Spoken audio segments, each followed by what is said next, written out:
কষে দেখি 15.1 220 পেজ। কষে দেখি 15.1-এর অঙ্ক নাম্বার 16। 18 মিটার দৈর্ঘ্য বিশিষ্ট একটি বড় হলঘরের কার্পেট দিয়ে মুড়তে 2160 টাকা খরচ হয়। যদি হলঘরের প্রস্থ 4 মিটার কম হতো তাহলে 1620 টাকা খরচ হতো। হলঘরের ক্ষেত্রফল কত? হলঘরের দৈর্ঘ্য কত দেওয়া আছে বলো? হলঘরের দৈর্ঘ্য কত? হলঘরের দৈর্ঘ্য হচ্ছে 18 কি মিটার। ধরি হলঘরের প্রস্থ সমান কত? x metre. অতএব হলঘরের ক্ষেত্রফল কত? 18x metre square. 18x metre square কে কার্পেট দিয়ে মুড়তে খরচ হয়। কার্পেট দিয়ে মুড়তে খরচ হয় কত টাকা বলো? 2160 টাকা। অতএব 1 মিটার স্কয়ারকে কার্পেট দিয়ে মুড়তে কত খরচ হবে? 2160/18x টাকা। হয়েছে? এটা ফার্স্ট পার্ট গেল। এখন হল ঘরের দৈর্ঘ্য কত বলো? দৈর্ঘ্য 18 মিটারে আছে। হল ঘরের প্রস্থ কত বলো? এখন 4 মিটার, x - 4 মিটার। অতএব এখন হল ঘরের ক্ষেত্রফল কত হবে? 18 × x - 4 কি? অতএব 18 × x - 4 মিটার স্কয়ার হলঘরকে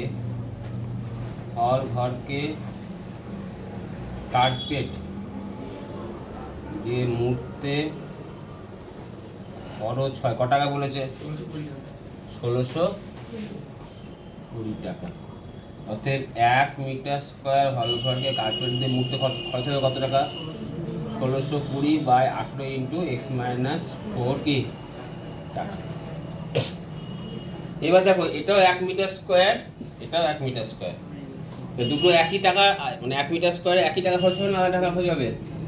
একই টাকা খরচ হবে।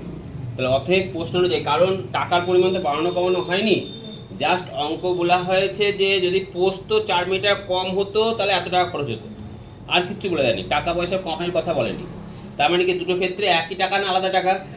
একই টাকা। অতএব প্রশ্ন অনুযায়ী কি হবে?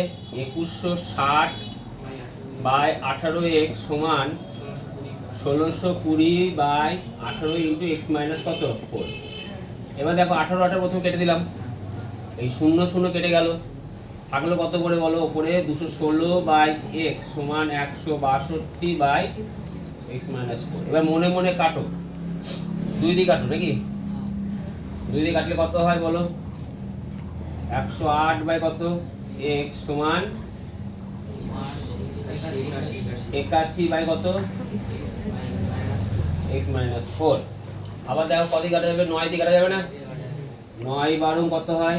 108/x, 9 9 81। আবার কত দিয়ে কাটা যাবে? 3 দিয়ে। 4/x/3 কত x - 4। কোনাকুনি গুণ করো, তাহলে কত হলো বলো? 4x - 16 সমান 3x, বা 4x - 3x সমান কত? 16, বা x সমান 16। উত্তর কি জানতে চেয়েছে? হলঘরের ক্ষেত্রফল। অতএব হলঘরের ক্ষেত্রফল কত হবে? হলঘরের ক্ষেত্রফল হবে কত বলো? দৈর্ঘ্য কত? 18 কিন্তু প্রস্থ কত? 16। এত কি মিটার? কত বললি? 288 মিটার। উত্তর লিখে দেবে, অঙ্ক হয়ে যাবে।